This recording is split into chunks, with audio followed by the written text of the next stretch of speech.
Well, hai guys, jumpa lagi di YouTube channel aku.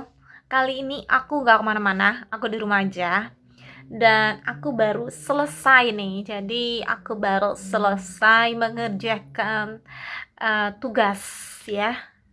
Seperti yang sudah aku sampaikan sebelumnya, aku ceritakan di video sebelumnya bahwa aku lagi menjalani program kursus tentang individual support ya. Dan mengenai hal tersebut, jangan lupa like dan subscribe-nya guys. Well, jadi mengenai hal tersebut, aku tuh udah kurang lebih mengikuti tepat sekali di hari Kamis kemarin. Minggu lalu itu kurang lebih aku sudah mengikuti 25 jam face to face belajar.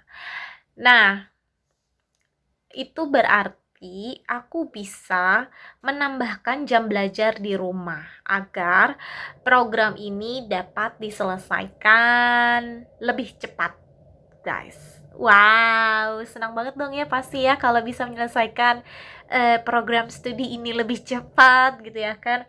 Sampai muncrat. Alright. Dan jadi lucunya gini loh guys. Sebenarnya sebelum aku request untuk sebelumnya aku kasih tahu dulu. Maksimal kita bisa menambahkan extra study di rumah, jam belajar di rumah itu 10 jam. Berarti kita bisa belajar tatap muka di kelas 2 hari. Lalu setelah itu kita belajar juga di rumah 2 hari. Dimana setiap harinya itu 5 jam. Oke? Nah, aku merasa berat nih. Aduh, langsung mikir dong. Aduh, stres. Ini stresku bisa bertambah nih. Kalau aku harus menambahkan 10 jam belajar di rumah gitu ya kan. Gila, langsung dong. Aduh, stres berat gitu. Oke, well, akhirnya di minggu lalu konsultasilah kepada trainernya atau gurunya. Aku mau coba nih konsisten ya kan, komit untuk ekstra belajar di rumah gitu ya kan. Oh iya boleh banget, kata trainernya tuh, nyambut dengan senang hati. Iya boleh banget kok gitu. Kira-kira kamu mau nambah berapa jam untuk komit belajar di rumahnya?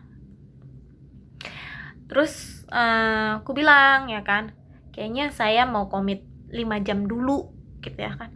Oh iya, itu sebenarnya aku sarankan juga seperti itu untuk kamu, karena mungkin kamu harus menyesuaikan dulu ritmenya ya guys. Terus belum lagi kalau misalkan kamu ada kegiatan, ditambah lagi ini adalah second language buat kamu, bahasa kedua yang kamu gunakan. Udah pasti kamu akan lebih stres mengerjakan ini semua. Oh iya ya gitu kan. Senengnya tuh ya, trainernya atau gurunya tuh benar-benar memahami kondisiku guys ya kan. Ya, oh ya udah kamu coba dulu, terus nanti setelah berjalannya ini kalau kamu sudah menyesuaikan diri, kamu bisa kok datang lagi ke saya kasih tahu kalau kamu mau nambah jam lagi. Atau mungkin di tengah jalan kamu merasa itu sangat berat, kamu juga boleh kok bilang, saya nggak jadi deh nambah 5 jamnya itu, udah di kelas aja belajarnya, itu juga boleh. Well, benar-benar memfasilitasi kan ya.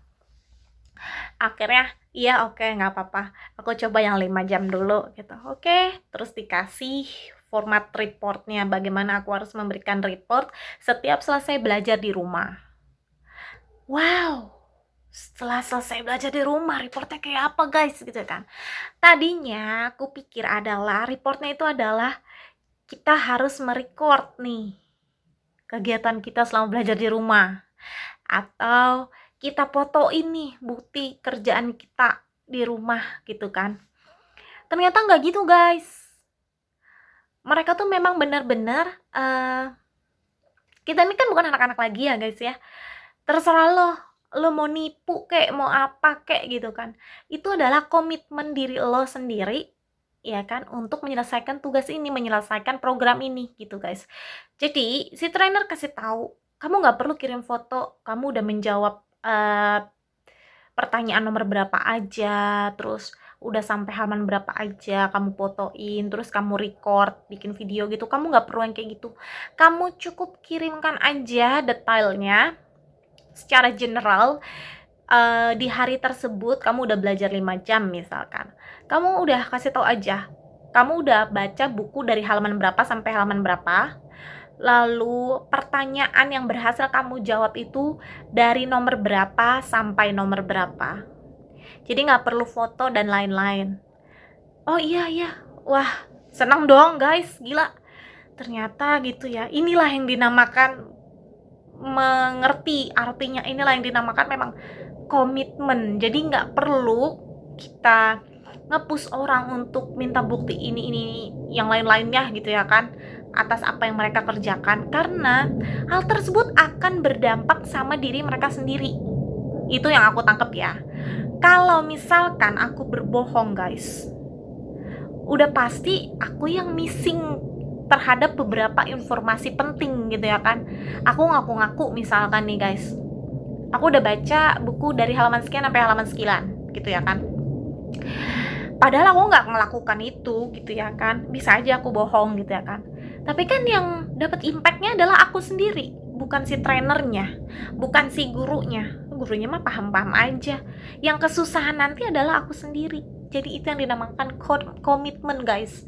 Well, udah dikasih ya kan prosedurnya gimana. Oke.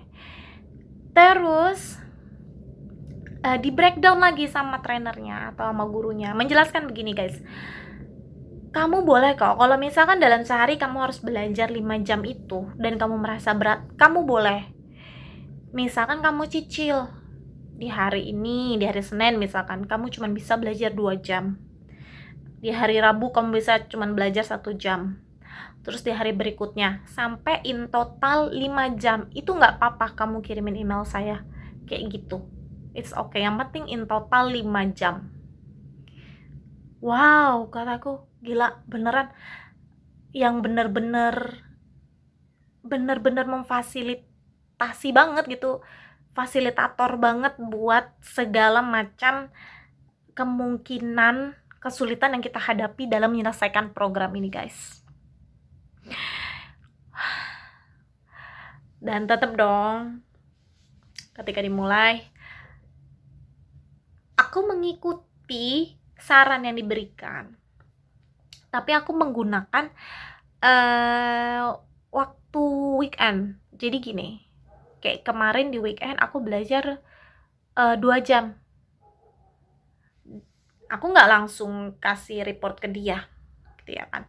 Hari ini aku belajar lagi 3 jam menyelesaikan tugasku. Dan jadi aku totalin tuh kan jadi 5 jam. Baru hari inilah aku kirim email ke trainerku atau guruku, kasih tahu aku udah belajar 5 jam, baca buku dari halaman sekian ke halaman sekian, dan pertanyaan yang berhasil aku jawab itu dari dari pertanyaan nomor sekian ke nomor sekian. Jadi kurang lebih begitu guys. Apa ya namanya, culture belajar yang aku temui dalam mengikuti program kursus ini gitu ya kan. Selain itu, di hari lainnya itu ada trainer lain juga gitu ya kan, orang yang berbeda. Dia bantu aku. Jadi memang di dalam program belajarku itu banyak sekali contoh kasus, dan kadang aku harus melakukan permainan peran guys, atau role play ya kan. Sampai belibet-belibet nih ngomongnya nih, saking karena udah mumet guys. Nah, aku dibantu sama trainerku. Jadi itu banyak skenario. Jadi tuh kayak misalkan gini guys, ini tuh ada Tuh, discussion role play. Terus ada si skenario 1, skenario 2, banyak gitu ya kan. Di situ aku harus dialog dong sama si trainernya. Terus dia nanti kasih nilai, guys. Kasih nilai di sini, guys. Tuh. Selama itu tuh dikasih nilai. Tapi bukan berarti aku harus sendiri. Mereka tetap memandu. Jadi trainerku tuh tetap manduin, tetap ngasih tahu, ngasih ide ke aku. Terus kita coba lagi sampai memang hasilnya itu memuaskan. Kalau belum memuaskan, aku harus ulangin lagi, guys. Gitu ya kan. Well, tapi sejauh ini yang aku rasakan adalah aku sangat merasa dimengerti, sangat merasa dibantu, sangat merasa disupport dengan segala keterbatasanku yang menggunakan bahasa Inggris full ini ya kan. Rasanya tuh pengen menjelaskan, udah deh gue jelasin aja pakai bahasa Indonesia gitu. Tapi ternyata apalah ini ya kan. Well, jadi hari ini aku cuman mau sharing culture belajar yang aku sedang jalani, khususnya untuk program kursus yang satu ini gitu ya guys. Semoga sedikit memberi gambaran kepada kalian bagaimana si budaya belajar di sini gitu ya kan. Bagaimana guys, bagaimana. Buat kalian yang mau tanya-tanya silahkan langsung tulis di kolom komentar. Terima kasih udah mampir, jangan lupa like dan subscribe-nya. Nantikan cerita seru lainnya di konten aku minggu depan. Dadah, bye-bye guys.